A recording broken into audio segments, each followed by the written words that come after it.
Hi, everybody. Welcome to Plant Powered Business Strategies to Grow Your Positive Impact. My name is Johanna, and I'm here with my friend Brieanah and a very special guest, David Pannell. Welcome, David. Well, hello to both of you. And it's absolutely wonderful to be here on this show. Yay. Yeah, we're so happy to have you here, and this is going to be a juicy conversation. We have a lot of ground to cover, but first, a few words about you. So, like a little intro. So, you're here to represent, well, yourself and the Vegan Business Tribe, which is a community of vegan businesses from around the world who are on a mission to change the face of business and create a fairer, cruelty-free world. And you founded Vegan Business Tribe in 2020 with your wife, Lisa, at least. That's what I read on your website. And also, you're the host of a very popular podcast, the Vegan Business Tribe podcast. Is there anything else you would like to mention, kind of to introduce yourself before we get to I more? was just going to say, you were making me ever so slightly nervous there because you were reading from our about page and you are a copywriter. So I was a little bit worried that you might start critiquing that then. Oh, no, no. You have good stuff there, but yeah.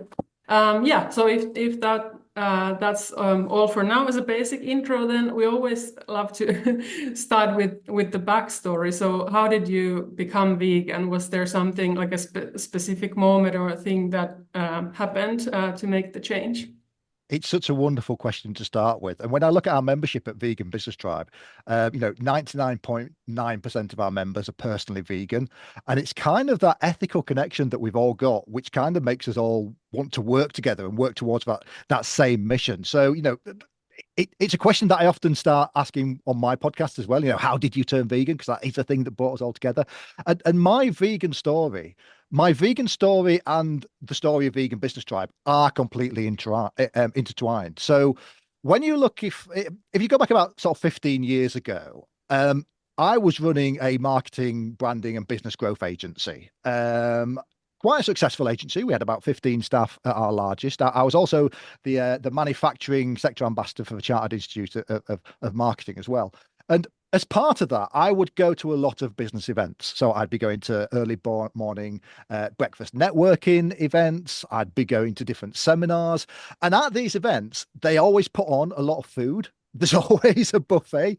And I tend to be a little bit of a grazer. So what I tend to do is I would position myself near the sandwiches, and I'd be having conversations and at the same right, kind of, working my way up and down the sandwich table as well. So I was trying to do something about my health. And a lot of these events, they would have animal bacon sandwiches, sausage sandwiches, things like that. So I thought, right, if I give up eating meat, when I go to these kind of events, I'll have to instead have the fruit. I'll have to have a banana. I'll have to have some grapes or something like that. And so that's why I first gave up meat. And it kind of worked. So I can probably say that I turned vegan for my health, but initially I turned vegetarian. Um, but when you actually go through that whole kind of journey of starting to avoid meat and starting to look at vegetarian specifically, the online algorithms that control our lives, they understand what you're doing. And because you're there searching for vegan recipes or how to veganize your favorite meal, sometimes next on YouTube, it'll come up with another interesting video to watch. And that's just what happened to me. So this video came up and it was all these, beautiful little fluffy chicks, these baby chickens. And it looked like they were on a conveyor belt. And I thought, gosh, what's that? That looks really fun. All these chickens going for a ride. And so I clicked on the video and I watched it. And these chickens went into a macerator. And I was like, what the heck? I thought, what kind of backwards third world country does that to animals? And I realized it was the UK. I realized it was one of our leading egg producers in the UK where this had been taken in their factory. And I was just absolutely horrified. And I was really angry as well, because I think a lot of the time with food, animal agriculture hides how it's made. And that's why everyone isn't vegan.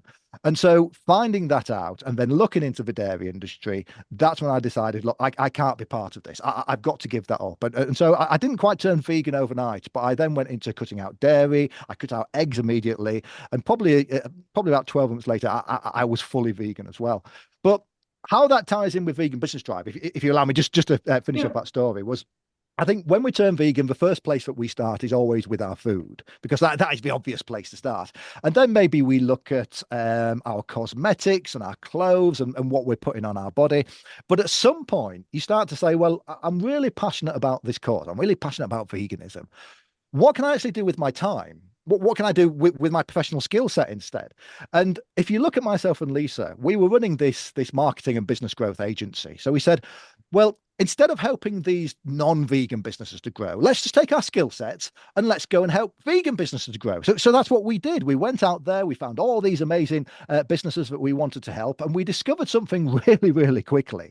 And it's that vegan businesses have no money. So you can imagine we were going out there as marketing consultants on marketing consultancy rates, and not many people were answering our phone calls, shall we say. So we said, well, what can we do in this sector? So we ended up working with the people who did have money, and that is the big international food companies, the fast food, the high street fast food chains. We worked with some of them to develop their vegan offerings, to bring out new vegan menus. We helped them get certified with the Vegan Society certification process. We helped develop I think Europe's first vegan packaging for a very large packaging company as well. So these are the sort of things that we started out doing in the vegan sector.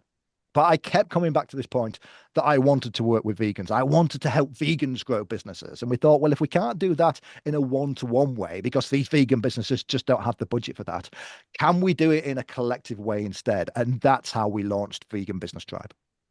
Really cool. I love that they're intertwined, that you made this life path into a business too. That's really cool. Not everyone gets to, walk their personal journey and work that personal journey at the same time. I'm curious too with Vegan Business Tribe because it is a membership community model. Is that correct? It is, yeah. Okay, great. So how did you land on membership and building that community aspect out of all the possibilities of how you could help these smaller vegan businesses? Like, why that? I think this goes back to my own career. So in the first half of my career, I spent a lot of time building things that I wanted to build and then going out and trying to sell them. And then I spent the second half of my career finding out what people wanted and then building a product once I understood what somebody wanted. And my second half of my career was probably more successful than my first half. So that's what we did with Vegan Business Tribe. So I didn't quite know exactly what we were going to build. In fact, my idea of what Vegan Business Tribe was going to be was probably very different to what it is now. So I just started by trying to build a little bit of an audience. So I started to write some articles. I recorded quite a few early videos just about vegan and plant-based consumer buying behavior, the sort of stuff that we're working with these big food companies talking about. I put those online, and I created a very quick sign-in process. So somebody had to sign up for an account to watch it, but it was completely for free. And my idea would be that we would just be content producers. That every week I'd knock out a new article or record a new video, and people would pay for that.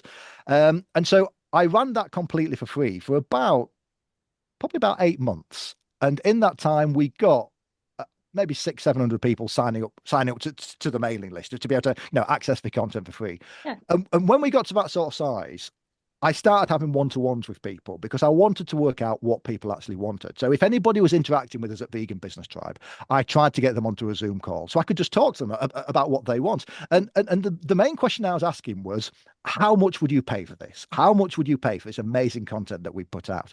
And they'd say, David, we love your content. I read every single article. I watch every single video. I would pay you absolutely nothing. And I said, what do you mean? Do you know how long it takes us to make it? No, calm down. So we love the content, but that's your marketing. That's what's brought us here. What we actually want is we want a community. We want to be able to talk to other vegan business owners. We want to be able to talk to you one-to-one if we've got a problem that we need help with. You've got a marketing background. So teach us about marketing. And so one by one, we kind of worked out what Vegan Business Tribe was going to become. But I think had we have just launched what we thought it was going to be, people just paying for the content, then it would have failed outright. So, we had to go through that period of just testing out and working what people wanted. And I think that membership model, that just became the perfect fit for what we were trying to do. Very cool. Well, yeah, thanks for sharing. That's very inspiring somehow, like a very kind of like a how do you say it in English, like a model example of how you grow a business. So that's really inspiring. So how many paying members you have more or less at the moment? It's over 200 or It's something. around 200. Yes. Yeah. Sometimes it goes up, sometimes it goes down. But yeah, Yeah. Yeah. we kind of hover around there. Yeah, but that's a very impressive amount of vegan business owners. You kind of answered already my next question. Like I would have been like interested in if there were like any kind of key turning points or realizations in like how you developed the business, but you kind of answered that. So what would you? So you've been running the VBT now like for 4 years. So what would you consider are some of your biggest kind of wins up to date? You've What been you're the proudest of? you've been doing your research here. It's wonderful. Yeah, so we've run it about, I think we're coming up to 5 years, maybe the end of his time. Mm, I'm not sure. Yeah, yeah. we're somewhere around that. Biggest achievements to date. I mean, this is something that we're always asking ourselves. Mm, What impact have we actually had, and what impact can we create? And it's an exercise that I'm going through at the moment. I think I've realised that. I'm kind of assuming that Vegan Business Tribe members will come along to us. They will, from the support we give, that they'll learn to have better businesses.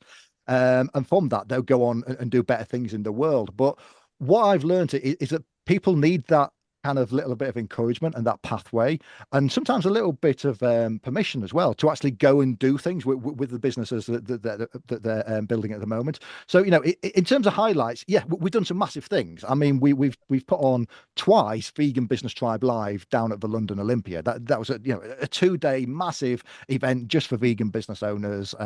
Which was a lot of fun to put on. Gave us a lot of content. It nearly killed me both times I did it. But each time we had over 30 speakers. We had people like Heather Mills speaking there, Andy Shovel from this. Just some really interesting people. So that's always going to be a highlight.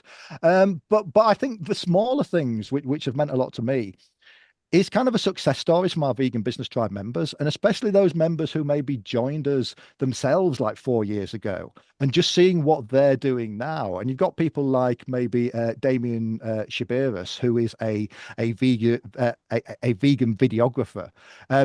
He joined us when he was just making short corporate videos. He was making like adverts to go on people's websites and things like that.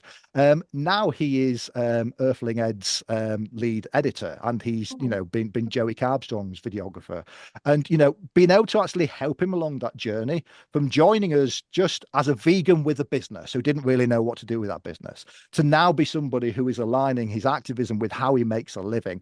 That is just amazing. And it's amazing that we've been part of that journey. And I've got so many Vegan Business Tribe members who are like that I will look at. And it's almost like watching your children grow, just seeing what an impact they're now having in the world from where they were when they first came to join us. That's so cool. Thank you for sharing that success story. But with the success comes the challenges. So I know our listeners, they're budding entrepreneurs. They want to know, what are some of the biggest challenges and learning lessons that you've had along the way that they could learn from, since you're a step or two ahead of them?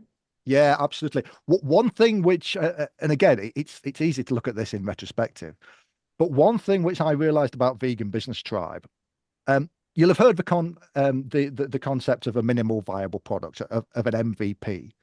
I think what we did with Vegan Business Tribe was we were very good and very quick at creating that MVP, and then we launched it. What we haven't been as good at that we should have been, in my opinion, is kind of keeping evolving that. So we introduce new things all the time. I mean, there's at least 2 new pieces of content that go out every single week. We're always putting on new workshops and things like that. But I think one thing which we could have done quicker is just evolve to move beyond from just being that original MVP to say, what else could Vegan Business Tribe be? And that's something that we're doing at the moment. So we managed to actually get a place on ProVeg's Kickstarting for Good Incubator, and that's just been really good at challenging us on things like this of what could Vegan Business Tribe actually become. Because when I look at the marketplace and when I look at adjacent sectors, in every cause-led area, there is a large, well-funded organization that champions entrepreneurship for that cause. So if you look at the LGBTQ plus movement, they've got a brilliant organization called Start Out, which is just there to support gay entrepreneurs. We've got the same in the Christian movement. We've got the same in the Black rights movement. They've all got these wonderfully, well-funded organizations that have grown to be absolutely massive. I think most of these, they get like 3 million funding a year. They've got more than 10 people working for them. And that's something that we never quite had in our scope at Vegan Business Tribe, of becoming that much larger organization. So that's what we're looking at now. But I think you kind of have to go through this journey yourself anyway, because a lot of the time, the problem and the bottleneck for your business not growing is you. And you've kind of got to get out of your way.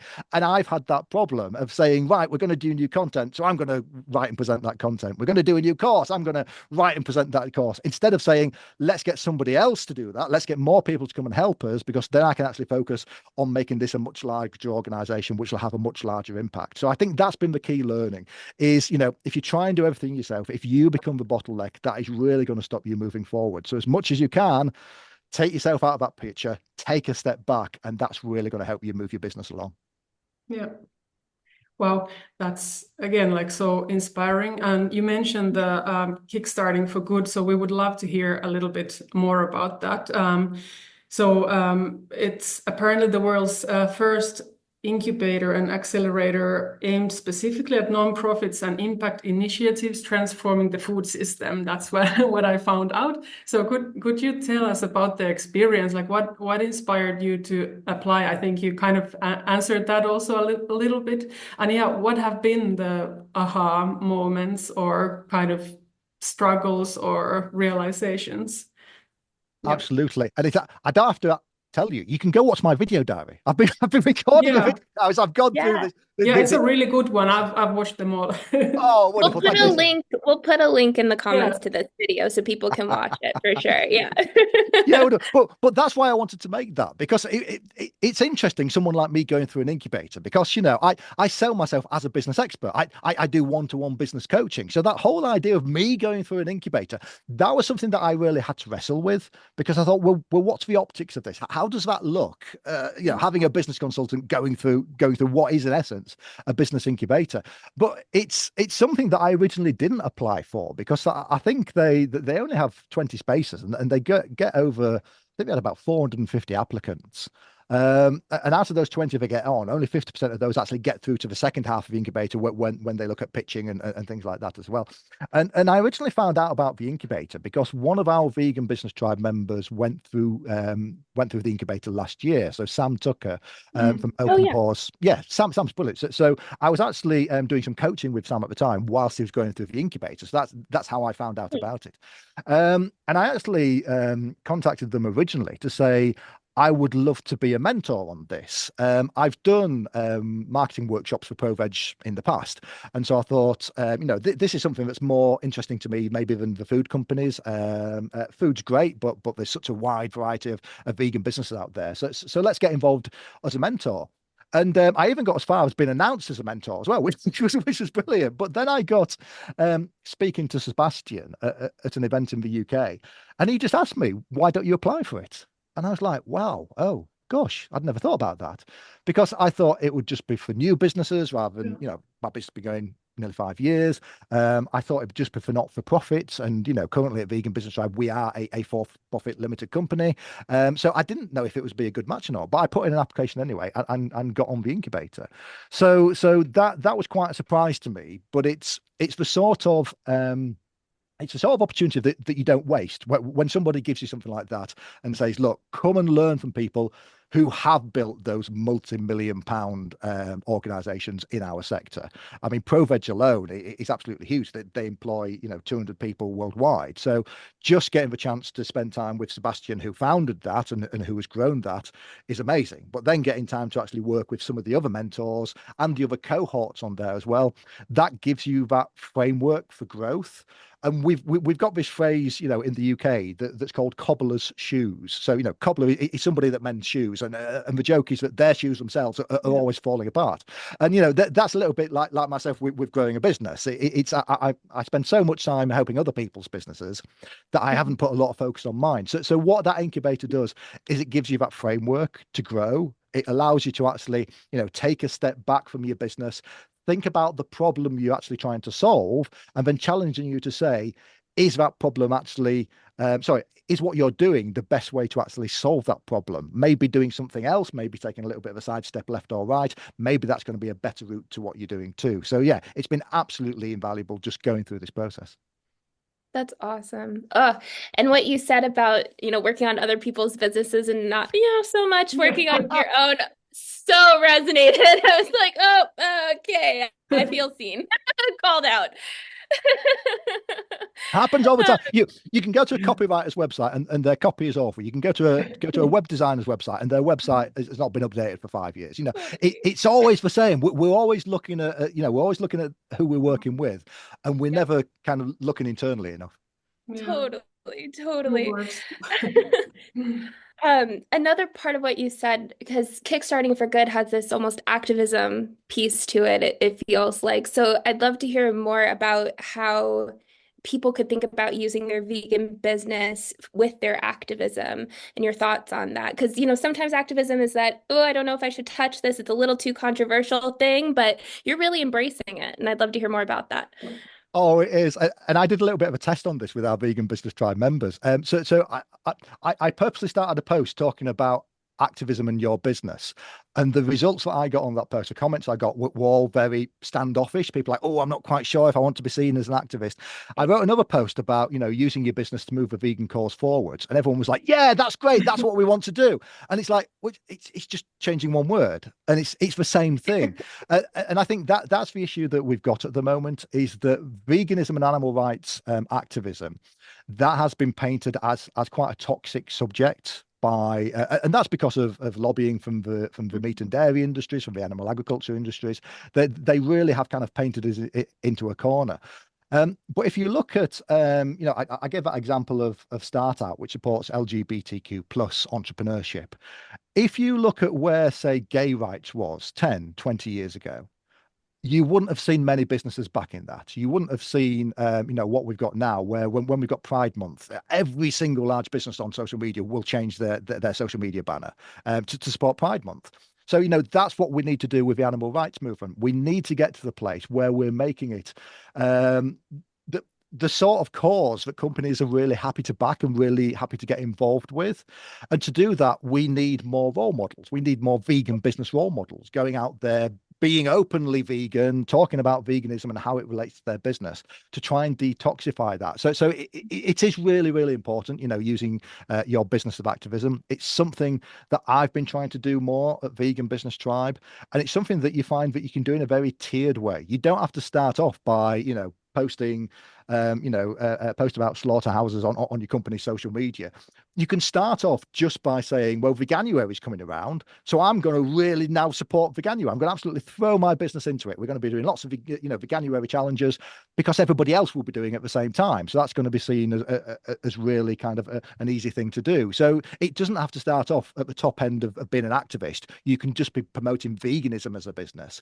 I know a lot of people that give talks, for instance, and within that talk they will mention about plant-based being a great way to reduce health problems. So they're not necessarily even talking about veganism, they're just planting those seeds to people when talking about maybe health and safety, or talking about something not related as well. So there's lots of ways to kind of be a business activist without actually going out there and going on the street and getting yourself arrested. Some of our members do that too, and that's great, and that fits in with their business, but that's maybe something to walk towards perhaps. Amazing. Yeah, well, that's such an important question and point, and yeah, just like got my gears turning, like what all the forms that could take, and also kind of like I think a lot of the time, like these mental roadblocks that are stopping us really from being open and honest, and in a way that like fits the brand or the business. But such a good point. I mean, just being successful as a business is a form of vegan activism. I mean, if you look over this last year, we've had lots of companies shut down, especially food companies, especially restaurants and cafes. And whenever a vegan business shuts down, all the media will say, well, the reason that company closed is because it's vegan. Now, they're ignoring the cost of living crisis and the 1,000 other companies that shut down on that same day. They'll just highlight the vegan one. So sometimes just being successful in business it is a great way to be a vegan activist if you are a vegan business.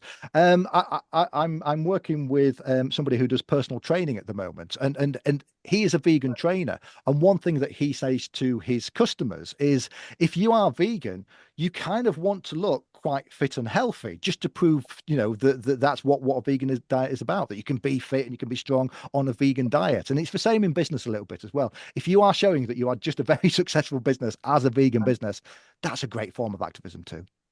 Yeah, social proof. It's very very powerful.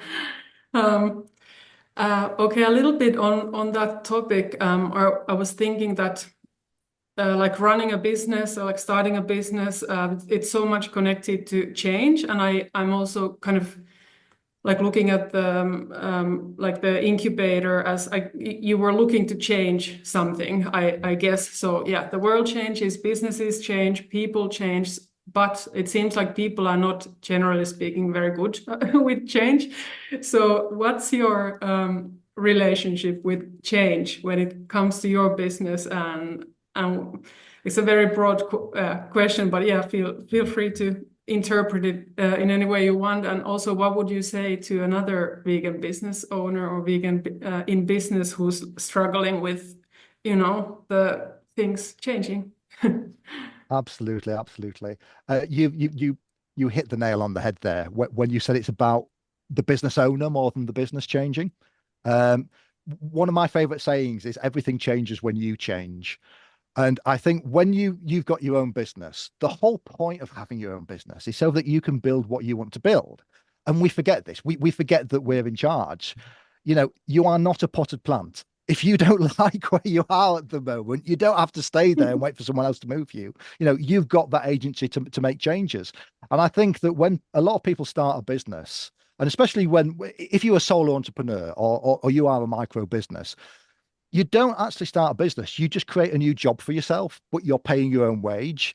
And that's a problem that many of us have. We grow our businesses to the point where you're maybe earning a similar wage to what you would be earning if you went and worked for somebody else. And then people stop because that is what they're used to. That is the ceiling that they come across, in their careers as well. So we need to go beyond that, and we need to start with ourselves and say, yes, everything changes when we change. Because I see so many businesses, and it's not the idea that makes them successful. It's the founder. And you just meet the founder and you know that whatever they're going to do is going to be successful.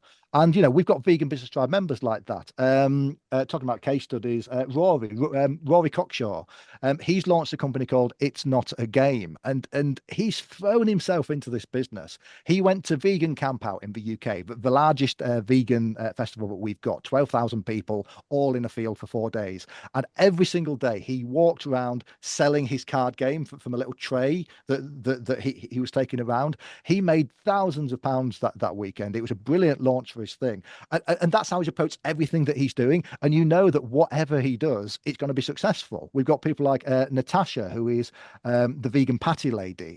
She's another one. She's got this inevitability about her that whatever she's going to do, she's going to succeed with that. Even if it's not success in the form that she knows at the moment, she's going to keep going. She's going to work it out to do what she needs to do. So that whole idea of change, you've got to be open to that. You've got to think it's going to be inevitable. You've got to have the tenacity to keep changing and to keep changing until you find the thing where you're going to be successful. Because I know so few people who started a business doing something and then found success just doing the thing that they thought they were going to do. Most people, like what we did with Vegan Business Tribe, they will launch a business, they will start getting some customers, they'll start interacting with those customers, and then they'll learn what the thing is that they're going to be successful with. But they couldn't see that opportunity before they started. They could only see that opportunity now they're going as well. So I think that's always my advice to other vegan business owners is kind of look for that success. Don't think that where you are now is the thing that's going to make you successful. Keep going, keep testing, keep trying different things out. Have that inevitability that something is going to succeed. You just need to find what that thing is. Oh, such good advice. I want that like on a wall that I can just look at it every day. Just keep going, keep testing. Like that's just a rah, rah, rah to the entrepreneur. Yeah. Love it. Well, a huge part of that too, at least for my journey, and I know Johanna too, we've talked about this, it's been the community. And you've built that community where your members, you're talking about these success stories. That wasn't done in a vacuum. Like they leaned into the community, I'd imagine. And hey guys, this happened to me, or this is what I'm going through. What do you guys think? Get that second opinion, get that reassurance. Could you talk about the value of community for entrepreneurs that are just starting out? It is possibly one of the most important things that there is. You've got to surround yourself with people who are on the same journey as you are. And going through this Kickstarting for Good incubator, surrounding myself with the caliber of that kind of people. You want to get in the same room as people who have already done what you're trying to do. Partially, it normalizes it. If you're an event and you're speaking to lots of people who have launched successful businesses, it kind of proves to you that it can be done. And especially if you talk to them and that they were where you are now, just a few years ago, that really just gives you that proof that what you're doing, can work out and it can become really, really successful. But it's not just about normalizing it. It's then getting them to show you how. So if you are in a community with people who have done what you are trying to do, you do not need to reinvent the wheel. If you come up against a problem, just go find somebody else who's already overcome that problem and get them to show you how to do it. Now, if you're all vegan together, that's even better because you've got this ethical connection between yourselves. There is no competition amongst vegan businesses. So, having that ethical connection means that everybody wants to support each other. That's why we've got we've got our Slack channel at Vegan Business Tribe where people can just ask questions. People can share their wins and come together in that community. And some beautiful things happening there. I've seen businesses being launched in there. I've seen people come together for ideas that have gone on to do amazing things in there as well. So I'd always advocate that if you're not part of a community at the moment, get in one. So either, something like Vegan Business Tribe or go find one for your industry. If you are a tattoo artist, there is whole business communities for tattoo artists who will show you how to be more successful. If you're an accountant, there are lots of, organizations for accountants, which will bring you together with people who are really successful in your industry. So always go and find that community. And if you haven't got one, then create your own. I mean, that's kind of what we did at Vegan Business Tribe. I couldn't find a community for vegan business owners, so we built one. And by doing that, having that community around us, that community has told us what they want, and that's allowed us to do what we do now. So yeah, community probably is one of the most important things you can have when you're starting out in business, especially.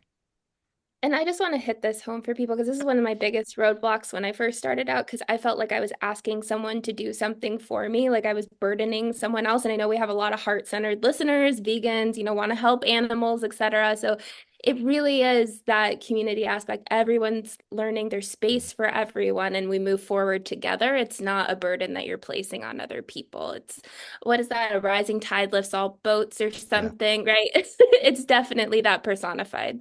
And So people want to help as well. And exactly. think of when you've helped someone. You get such a good feeling from helping somebody. You get such a good feeling from giving back. That's what you're giving to these people. You're giving them an opportunity to feel great about helping you. So yeah, dive into it. Yes.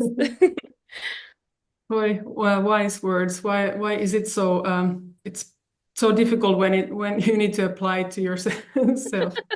There have been so many times on this incubator where someone's given me some advice and I've kind of looked them in the eye and I've gone, I hate you because that's the exact advice that I give to other people. And you're giving it to me now. But that's important. Been helped to have that reflected back to you. It is so important. Yeah.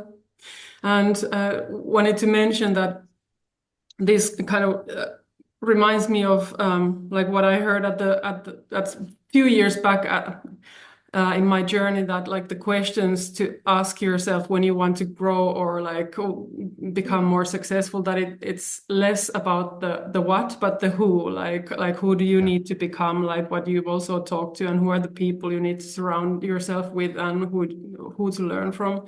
So yeah, that's an important question. You talked about this a little bit before, but I wanted to ask about it. Like running a membership, I imagine that there's always this kind of navigating the balance between your vision and and then what your people want. So how are you finding that? Is it as tough as one might imagine, or you kind of it comes naturally or organically if you just take those steps? I think because we built a community first, and Yeah. because we had people to ask, that's made it actually quite easy. Yeah. And you know, people come to me with ideas for Vegan Business Tribe all the time. And I think, again, you asked me early on what's been the things that we've struggled with. The things that I've struggled with is actually, you know, so many people coming to us and telling us what they want from Vegan Business Tribe, and then Oh. trying to actually build those things. Because again, oh gosh, you know, giving myself my own advice, you know, I'm usually the bottleneck. And so, you know, people have come to us and said, you know, we'd love to do a Vegan Business Tribe in Amsterdam, for instance. And I love that idea. And I thought, great, well, let's go. I'll fly over to Amsterdam. I'll set up this networking group there. I'll do it. And that's the wrong way for me to be doing it. But because I'm always kind of jumping out, I'm very much a doer, you know. So because of that, what I should have said was, that's great. I'll give you the support to go and do that yourself. And let's do that under the Vegan Business Tribe banner. So that's kind of what we're moving more towards now, is lots of people come to me with ideas all the time for Vegan Business Tribe. And so what I need to do now is just kind of get out of the way and let those ideas organically happen themselves, you know, led by the people who've had that idea. So that's what we've been able to do at Vegan Business Tribe. I think if you haven't got that community first, that's a really hard thing to do, because, you know, you and I, we could sit here and maybe plan a new membership out. So maybe we could, you know, plan one for marketers and copywriters. Us three sat here, we're just guessing. We're just now, they're probably going to be educated guessers, and they'll be quite good guessers, but we're just guessing until you've actually got a paying customer in front of you telling you what they want. It's just a guess. And so as much as you can, when you're in those early days, build that community, have that audience around you, engage with that audience, get on Zoom calls with that audience, have one-to-ones with them, and they're going to tell you everything you need to know about growing what you're building. So when it comes to a membership, build the audience first, and then over time, work out how to make that into a business, work out what their problems are, what you can help them with, because it's probably not the problems that you think that they're looking for help with that you can actually help. So true. And we just did an episode about market research because we got really nerdy into marketing tips too. And that Brilliant. goes to what you're saying, like understand who you want to help before you try to go help them, because you probably won't help them if you don't know what their actual pain points are. Just elaborating on that, especially Yeah. if you're impact driven. So if you're trying to change a problem in the world, that there is this problem about how cost efficiently you're doing that. So if you go out there and you try and solve a problem, and you're doing it less efficiently and less well than somebody else who's already out there solving that problem, you're potentially taking funding away from them, you're taking customers away from them, and by doing that, you're actually maybe even harming the problem that you're trying to help, because there's somebody already there doing a great job with it. And so if they're doing it less, so if you're having a negative impact on them and they're doing it less well, you're actually moving the cause backwards, not forwards as well. So yeah, that whole idea of just doing a lot of market research, seeing what's already out there, interacting with people, because sometimes I've linked people together because somebody's come to me with an idea and I'm like, okay, there's somebody else already doing that. Instead of you both sort of starting from zero and both independently working on this, why don't you just try working together on it? Because, you know, if you've got somebody who is a co-founder,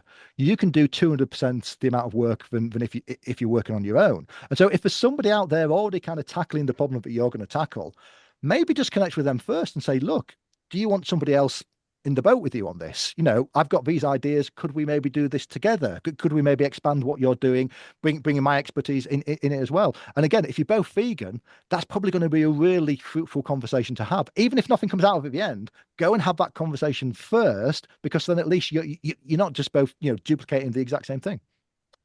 Totally. Gosh, preach that, especially for nonprofits too, because there's so many nonprofit Absolutely. organizations, and then you're splitting funding, and I just want to tear my hair out. Oh man. Okay, so now we're getting nerdy with marketing, and I know you have a background in marketing, so we could probably do a whole nother interview with all three of us just nerding out on marketing tips. Let's go. But I'm ready. in a nutshell, what do you think vegan business owners often overlook or misunderstand when it comes to marketing tactics? Like, what's something that would make the biggest difference for them?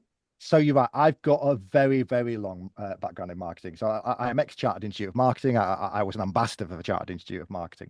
And what I learned over many years and running a marketing agency is marketing has got nothing to do with marketing.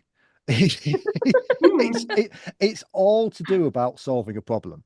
If Yep. you have a product or a service that solves a problem and you can demonstrate it solves a problem, you don't need marketing.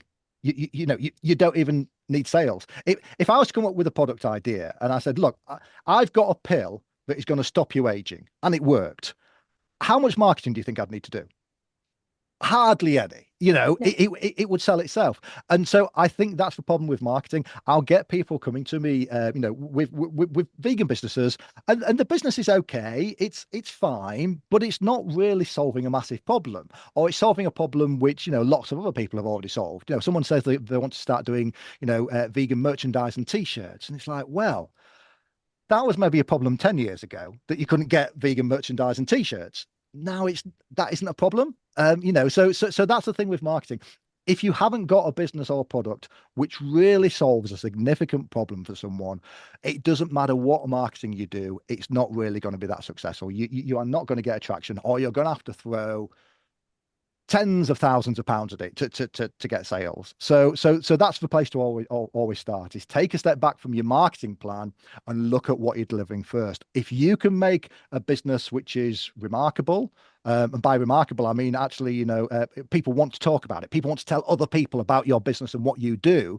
Then you don't have to pay for social media advertising. People share your company for you on social. You don't have to pay, for magazine advertising and PR. The magazines, they want to write about you just because what you're doing is so interesting or so remarkable. So that's, I think, the thing that's always overlooked is, before you try and start to market a business, say, is this a business that is really solving someone's problem? Because if it is, then you really don't have to do that much marketing for it. Totally agree.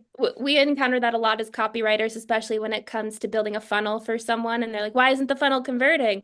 And we're like, "Cause the lead magnet isn't great." Like, Because you're like dull. we did it, but woo. Yeah. Yeah, Yeah. totally. You gotta have an offer that people actually want. I think that's the point that many miss. Wow, that really, like, that's direct words. I'm a bit like thinking thinking to myself, like, okay, I'm a copywriter, a marketer. There's like thousands of others out there. Like, I'm kind of okay. I can't formulate a question around this, but I'm I know what you're trying to say. I've always know what you're trying to say. But I mean, this whole idea about getting that remarkability in your business, yeah, it's stuff you can test out. yeah, And too many people we're having a general business chat, not just a marketing chat, but they're really joined hand in hand, these conversations. Too many people, when they're doing a business, they create something and then go out and try to sell it. And I've had people join us at Vegan Business Tribe, and they've spent 6-7 months building a website and a brand. They've spent like 10,000-20,000 pounds on getting all the packaging developed, and they've not sold a single product yet. And the best thing you can do to say, right, is my product something that's going to sell, is you can go and book a stall at a local fair or a trade show just to oh, try it out. Because if you can't convince somebody to buy your product, when you are stood face to face in front of them, answering all their questions, dealing with all their objections, if they still don't buy it, you're never going to be able to sell that online. You're never going to be able to sell that through a website. So you've got to do that first. And if it doesn't work out, if you've got a product and you go to the fair and not a single person buys it, then take that product back, take the feedback that you've got from the people you've spoken to, and tweak your product, do something new, go book another one. Does that work any better? So do all that first. And if you do that, then writing a marketing plan for that project is really easy, because you've already had hundreds of people have a conversation with you about the problems that they've got, and will your product solve those problems. So what words to put down, what value propositions you need to put in front of someone to get them to buy your product. So do that first, because I don't want you to spend the next 4 years on an idea that was never going to go anywhere. Prove or disprove it in the first couple of months, and then if it doesn't work, tweak it, move on. yeah. Great, great words, and that's kind of also again answering what I had in mind next. So what I'm hearing is that, like, really make sure that, like, if you're just starting out a business, like, make sure that you you're solving a problem that people actually have, and have a good offer. So what would be maybe like the next step after that to get people like started on the right path if they're starting out a business? Well, it goes back to what you were talking about in the last episode of this kind of market research and engaging with customers. I think one of the biggest mistakes that marketeers make is they think you can jump straight from somebody seeing your product for the first time from somebody buying it.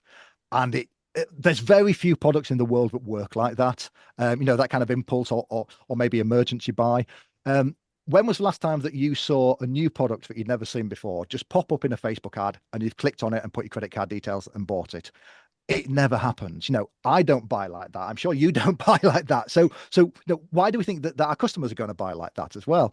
So, if you think that you've worked it out and you've got a product that people actually want, it's solving a problem. The next thing you've got to work out is your customers and how they buy.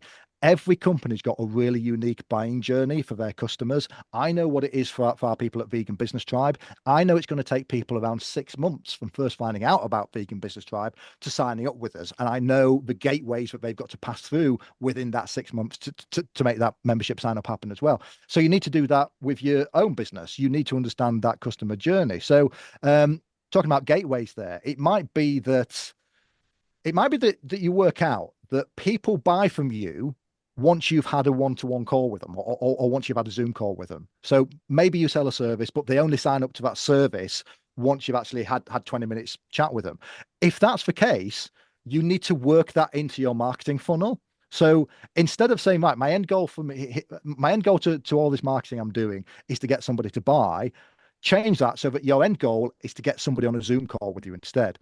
And once you've actually mapped out those gateways, so, okay, somebody's got to have had an email exchange with me, then they've got to have a Zoom call with me, then they've got to have done something else, and then they buy. Once you know that, you can then make all your marketing push people through those gateways. And so, that's what we used to do for customers back when I ran a marketing agency. That's what we do for Vegan Business Tribe. We've got a very good semi-automated funnel, which is trying to get people to interact with me, whether that's an email interaction, whether it's a Zoom call, whether it's coming to one of our big public open live events that we put on, one of our live online seminars, because I know once somebody's come and sampled me, once they've actually interacted with me and talked with me, then they're much more likely to then be open to take up an offer to come and try out Vegan Business Tribe.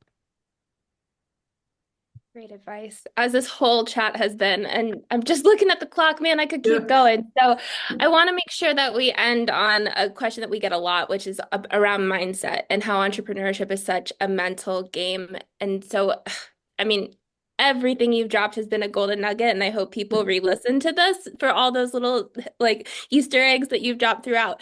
But what personal habits or mindset shifts or tricks that have you picked up along the way that have really helped you in leading and growing VBT and really staying motivated as you've gone through that growth? Yeah, absolutely. And I think you're right. We've touched on so many of these because they are interlinked with everything else in business, aren't they? But I think maybe two that we haven't looked at much is this idea of realizing, I mentioned this before, when you've got a business, you can make it your business. So if you are the sort of person who isn't productive in the morning, then change your business so that you don't work in the morning. I mean, that is the simplest thing that you can do. If I look at my business, so one thing is I only do meetings on Wednesdays, and that sounds a little bit ridiculous, but it's just because I'm the sort of person who over prepares for things. So if I see that I've got a meeting in the diary for 11 o'clock in the morning, I won't do anything else that morning. I will be thinking about that meeting. I'll be thinking, do I need to make notes? Should I have done more research and things like that as well? So what I do is I've got Calendly set up. So if somebody wants to book a meeting with me, yeah, absolutely fine. You can book a meeting with me on Wednesday. And I've got slots from 8 o'clock in the morning until 9 o'clock at the night because I deal with lots of different time zones. And I just spend the entire Wednesday meeting people back to back. I can do up to 20 meetings on a day. Now, That means that the rest of my week is meeting free. So I'm not worrying about meetings. I'm not thinking about meetings. And because those meetings are pretty much back to back, I haven't really got time, more than 5 minutes in between each, to do research for that meeting. And that means just kind of jumping on someone's website, having a quick look, and then I'll learn in the conversation. And so that just makes me so much more efficient. And so you can do that in business. One thing that's been really useful to us is my wife, Lisa, is autistic. Now, she only got diagnosed with autism a few years ago, but because we know that Lisa is autistic, she's changed how she works. She set up her own procedures. She interacts with people in the ways that she's comfortable interacting with them. And that's what you can do with your own business as well. So, come back to that phrase we said earlier about you're not a potted plant. If you've got your own business, I am giving you permission to change the bits you don't like about it. If you don't want to work in the morning, don't work in the morning. And just set up your business like that. If you would prefer just not work Fridays and maybe work Sundays instead, which is something that I tend to do, you can do that. So absolutely, that's the first bit of advice I give. The second bit of advice I give is kind of linked to this as well, is if you're kind of focused and motivated on something, then it doesn't feel like you're really stressed out about things. And so one thing that I tend to do is I like to swap unproductive time for productive time. And if you've heard me on the podcast, I've spoken about this quite a few times. So if I'm doing something like I'm creating a new course or I'm working on a project, what I tend to do is I will go to bed at 8 o'clock in the evening. Now, it helps that we've got a 1-year-old and we happen to all sleep in the same bed. So I either have to go to bed at 8 o'clock when she goes to bed, or I've got to wait until she's fast asleep about 10, 11 o'clock and go to bed then. There's no in between because I'm going to wake her up. So what I tend to do is I go to bed at 8 o'clock. I'm genuinely asleep by 9 o'clock.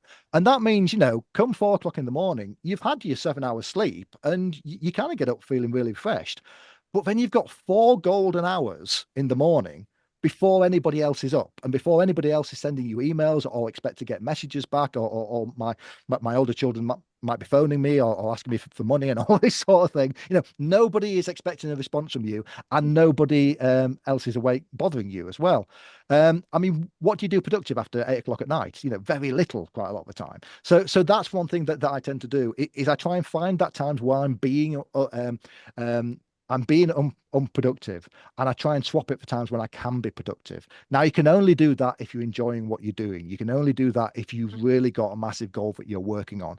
The incubator I'm going through at the moment, I'm having to find 10, 15 hours extra a week to go through this incubator. So by doing things like that, because I'm so motivated to do it, then I am absolutely doing that as well. So yeah, I think that whole idea of just having agency, just saying, look, this is my business. I'm going to make it work for me and to my strengths. That's a really powerful thing that you can do when you've got your own business. Love Wow. it. Mic drop moment here. Yeah. That's so powerful. And like what I like to remind myself is that kind of in a nutshell, what you said, that it's like we start our business for like freedom, not just freedom for animals, but also, freedom for ourselves to, create the lifestyle that we want. It's not always easy, but yeah, we shouldn't forget about it. Wow, thank you so much, David. This has been amazing. And like we're at the hour. We could go on and on, but you also have another meeting. So yeah, we'll leave it at that, and maybe we'll continue some other time. This is episode 1. Just wait for part 2. It's going to be amazing. But before you go, please tell our listeners where they can connect with you and learn more about your work. Oh, of course. So please do find me on LinkedIn, David Pannell. That's Pannell. I think I'm the only David Pannell on there. Do come and just see what we do at veganbusinesstribe.com as well. I think we do have a free offer on at the moment. So, if you want to try us out for a free month, then you are always welcome. If you can't see the free offer, email me at hello@veganbusinesstribe. I'll send it through to me. But as part of that free offer, you also get a 20-minute one-to-one with me on Zoom. Plus, you get the digital copy of our book, Vegan Business Revolution, completely for free as well. So again, this is our funnel. Get people to have a meeting with me. They want to be part of Vegan Business Tribe. But also, if you just want to try us out and you are a podcast listener, go check out the Vegan Business Tribe podcast. You can find that on YouTube, Spotify, Google, or wherever you get your pods. Thank you so much. Thank you so much. And we'll talk to you next month, all you beautiful listeners. Bye. Bye.